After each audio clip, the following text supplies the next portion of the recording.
2025માં અનેક એવા ભારતીય વિદ્યાર્થીઓ છે જે કેનેડા અને અમેરિકા ભણવા માટે જવાના છે।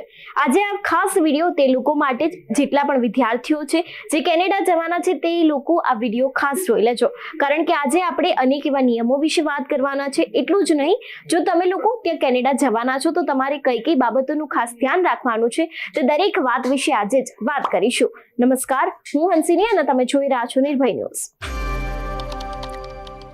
જો વાત કરવામાં આવે કેનેડાની તો કેનેડામાં 2024માં અનેક એવા નિયમો બદલાયા। એટલું જ નહીં, 2024માં ડિપોર્શનને લઈને પણ અનેક એવી વાત થઈ। હવે આ બધાની વચ્ચે આજે નવા વર્ષને 3 જેટલા દિવસો થઈ ગયા છે અને જો વાત કરવામાં આવે હવે નવા વર્ષમાં કેનેડાના કયા નવા નિયમો બદલાવાના છે અને જો તમે લોકો કેનેડા જઈ રહ્યા છો તો તમારે કયા પડકારોનો સામનો કરવો પડી શકે છે। જો વાત કરવામાં આવે 2025ના શરૂઆતમાં જ અનેક એવા રિપોર્ટો છે તે જાહેર કરવામાં આવ્યા છે। એવું દેખાડવામાં આવ્યું છે 2025ના અનેક એવા રિપોર્ટમાં કે પછી વિઝાને લઈને નિયમ હોય, ડિપોર્શનને લઈને જેટલા પણ નિયમો હોય તેને બદલવામાં આવી શકે છે।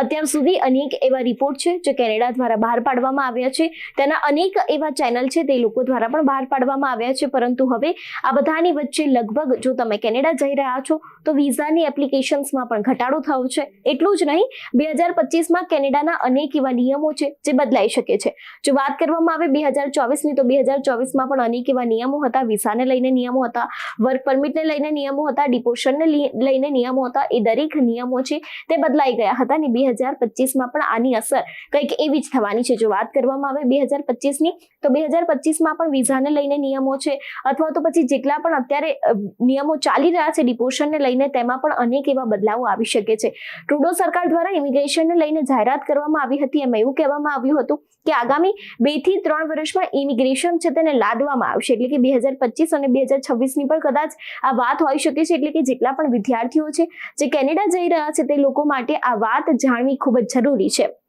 એટલા માટે જ જો તમે કેનેડા જઈ રહ્યા છો તો તમારે ખાસ અત્યારે ત્યાંની હાલત કેવી છે તેને જાણવું ખૂબ જરૂરી છે। એક એ વાત, તે બાદ આવે છે ડિપોર્શનની હાલત। અત્યારે દરેક વિદ્યાર્થીઓ પર એક જ જોખમ ટોળાય છે ડિપોર્શનનું। અનેક એવા વિદ્યાર્થીઓને એવો ડર રહેલો છે કે કદાચ અમે ત્યાં જઈશું તો અમને ડિપોર્ટ કરવામાં આવશે તો શું થશે। આ બધાની વચ્ચે જો વાત કરવામાં આવે ડિપોર્શનની તો કદાચ કેનેડામાં પણ ડિપોર્શન લાગુ કરવામાં આવી શકે છે। એટલે જો તમે કેનેડા જાઓ છો તો ખાસ કરીને ત્યાંની પરિસ્થિતિની સિવાય ડિપોર્શનને લઈને અત્યારે કયા નવા નિયમો આવ્યા છે તેને જાણ કરવા ખૂબ જ જરૂરી છે। તે બાદ આવે છે વિઝાના નિયમો। જો કે લગભગ તમે વિઝા માટેનું અપ્લાય કર્યું હશે તો વિઝાના નિયમો કેટલા છે તેના વિશે તો તમે જાણતા જ હશો, પરંતુ એમાં પણ કદાચ અનેક એવી અપડેટ પ્રમાણે વિઝાના નિયમો છે તે દિવસે ને દિવસે બદલાતા હોય છે। અને લાસ્ટમાં વાત કરવામાં આવે કે જેટલા પણ વિઝાના નિયમો છે તેની સાથે વર્ક પરમિટના નિયમો છે તે પણ હવે દિવસે ને દિવસે બદલાઈ રહ્યા છે।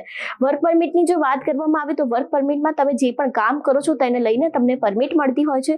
2024માં આના નિયમોમાં મોટા એવા ફેરફાર આવ્યા હતા, પરંતુ હવે 2025માં વિઝાની સાથે વર્ક પરમિટના નિયમોમાં પણ ફેરફાર આવી શકે છે। એટલે જો તમે કેનેડા જાઓ છો તો આ 4 બાબત છે તેની ખાસ ધ્યાન રાખવાની જરૂર છે। સૌથી પહેલા તો તમારે ત્યાંની પરિસ્થિતિ જાણવી પડશે, તે બાદ તમારે ડિપોર્શનને લઈને જે નિયમ છે તે જાણવો પડશે, વિઝાને લઈને જે નિયમ બદલાવ છે તેને તે જાણવો પડશે અને તે બાદ અંતમાં આવે છે કે તમે ત્યાં જઈ રહ્યા છો તો પછી અત્યારે ત્યાંની પરિસ્થિતિના સિવાય જે વર્ક પરમિટનો નિયમ છે જેના કારણે તમે ત્યાં જઈ રહ્યા છો તે પણ તમારે જાણવું અત્યારે હાલ એટલું જ જરૂરી બન્યું છે।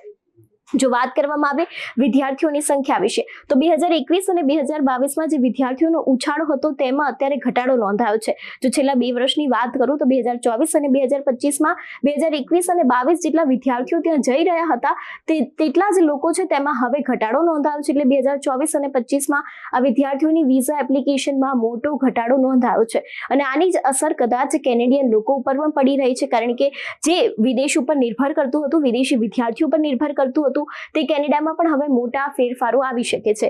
એક બાજુ વિદ્યાર્થીઓની વિઝા એપ્લિકેશનમાં ઘટાડો, બીજી બાજુ 2025માં આવનારા અનેક એવા નિયમોમાં ફેરફાર કદાચ ત્યાં રહેતા ભારતીયો ઉપર એક નવું જોખમ પણ ટોળાઈ શકે છે। ત્યારે તમારું શું માનવું છે આ વિષયને લઈને અમને કમેન્ટ કરીને ચોક્કસથી જણાવજો। તેની સાથે જ અમારી ચેનલ નિર્ભય ન્યૂઝને લાઇક, શેર અને સબસ્ક્રાઇબ કરવાનું ભૂલશો નહીં। નમસ્કાર।